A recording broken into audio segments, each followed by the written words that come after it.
কুরাইশরা এবং ইহুদিরা রাসূল সাল্লাল্লাহু আলাইহি সাল্লামের নবুয়তের সত্যতার ব্যাপারে জানতো, কিন্তু তারা মেনে নেয়নি। এই না মেনে নেওয়ার পেছনে তাদের একটা কমন সাইকোলজি কাজ করেছে। চলুন আমরা সিরাত থেকে দেখে আসি। রাসূল সাল্লাল্লাহু আলাইহি সাল্লাম রাতের বেলা তার ঘরে কোরআন তেলাওয়াত করতেন এবং একদিন আখনাস বিন শুরাইক, আবু জাহাল এবং আবু সুফিয়ান, কুরাইশদের তিন বড় নেতা, তারা রাতের অন্ধকারে গোপনে রাসূল সাল্লাল্লাহু আলাইহি সাল্লামের ঘরের বাইরে গেল কোরআন শুনতে। তারা সারাদিন কোরআনের বিরোধিতা করত, কিন্তু রাতের অন্ধকারে কোরআনের মাধুর্য এবং কোরআনের সৌন্দর্যে মুগ্ধ হয়ে তারা রাতের অন্ধকারে যেত কোরআন শুনতে লুকিয়ে। তো সারা রাত কোরআন শোনার পরে ভোরবেলা তারা ফিরে আসছে ঘরে। তো যখন ভোরের আলো ফুটে গেছে, রাস্তায় তাদের তিনজনের দেখা হয়ে গেছে। তো তিনজন এখন যেটা বলে যে মানে চোরের মন পুলিশ পুলিশ, তারা তিনজনই বুঝতে পারছে যে আসলে বাকিরা কোথায় গিয়েছিল। তো সেদিন তারা বলে, দেখো আমরা সারাদিন ইসলামের বিরোধিতা করি, রাতের বেলা যদি এভাবে আমরা গোপনে কোরআন শুনতে আসি, জানতে পারলে তো আমাদের মান সম্মান কিছু থাকবে না, তো আমরা আজকে থেকে আর আসবো না। তো তারা শপথ করলো আজকে থেকে আমরা আর আসবো না। এবং তিনজনের প্রত্যেকেই মনে করলো বাকি দুজন তো আজকে আসবে না, তাহলে আমরা যাই,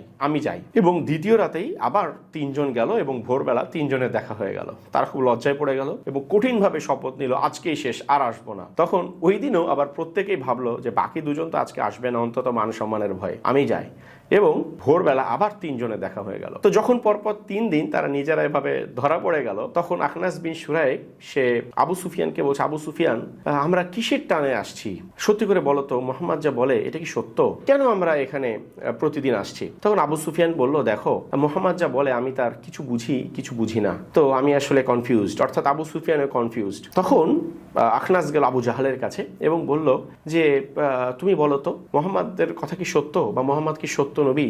আমরা কিসের টানে এখানে আসছি? তখন আবু জাহাল বলল যে অবশ্যই মোহাম্মদ সত্য নবী, এবং মোহাম্মদ তোমাদের কাছে যা নিয়ে আসছে সে সত্য কথাই নিয়ে এসেছে। তখন আখনাস বলছে, তাহলে কেন আমরা মানছি না? তখন আবু জাহাল বলল যে আমরা অর্থাৎ বনু মাখজুম এবং বনু হাশিম, অর্থাৎ রাসূল সাল্লাল্লাহু আলাইহি সাল্লাম যে লিনিয়েজ থেকে এসেছিলেন বনু হাশিম, এবং আবু জাহাল সে বলছে বনু মাখজুম, এটা একটা ডিফারেন্ট গোত্র ছিল। তিনি বলছেন আমরা অর্থাৎ বনু মাখজুম এবং বনু হাশিম, আমরা সেই অনেক অনেক বছর আগে থেকেই সবকিছুতে আমরা প্রতিযোগিতা করি।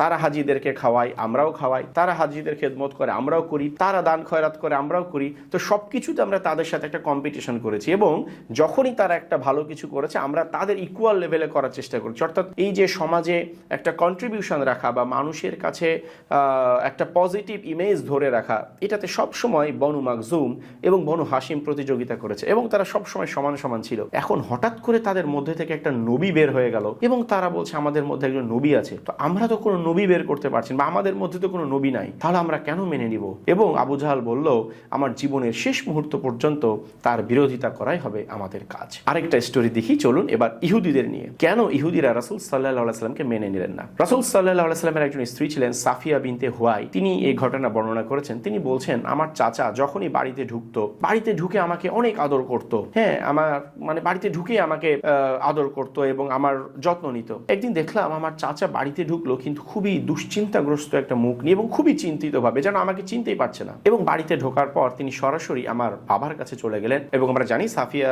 রাদিয়াল্লাহু আনহার বাবা ছিলেন বনু নাজির গোত্রের, অর্থাৎ ইহুদিদের একজন বড় সর্দার। তো সাফিয়া বলছেন রাদিয়াল্লাহু আনহা যে আমার চাচা ঢুকলেন এবং আমার বাবার কাছে গেলেন। এরপর তারা খুব ফিসফিস করে মানে খুব চিন্তিত ভাবে আলাপ করছেন। তো তার চাচা সাফিয়ার বাবা বলছেন সাফিয়ার চাচাকে যে তুমি কি দেখে আসলা, কি মনে হয়, কি সত্য নবী? তখন সাফিয়ার চাচা বলছেন যে আমি কথা বলে যা বুঝলাম, আমাদের তাওরাতে যা যা বলা হয়েছে শেষ নবীর ব্যাপারে সবকিছুই তার মধ্যে আছে, এবং নিশ্চিতভাবেই উনি সত্য নবী। এখন আমরা কি করব বলতো? আমাদের কি বিশ্বাস করা ঠিক হবে? আমাদের করণীয় কি হবে? তখন সাফিয়ার বাবা বললেন যে আমাদের জীবনের শেষ মুহূর্ত পর্যন্ত আমরা তার শত্রুতা করব। তাহলে দেখুন, আবু জাহালও নিশ্চিত ছিল যে রাসূল সাল্লাল্লাহু আলাইহি ওয়াসাল্লাম আল্লাহর নবী, কিন্তু আবু জাহালের সাইকোলজিটা ছিল যেহেতু বনু মাখজুম এবং বনু হাশিমের প্রতিযোগিতায় আমরা পেরে উঠবো না তাকে নবী মেনে নিলে, এজন্য আমরা তাকে মানবো না। আর ইহুদিদের সাইকোলজিটা ছিল উনি বনি ইসরাইল থেকে না এসে বনি ইসমাইল থেকে কেন আসলো, এজন্য আমরা মানবো না। ঠিক আছে, অর্থাৎ একটা কমন পয়েন্ট হচ্ছে অ্যারোগেন্স।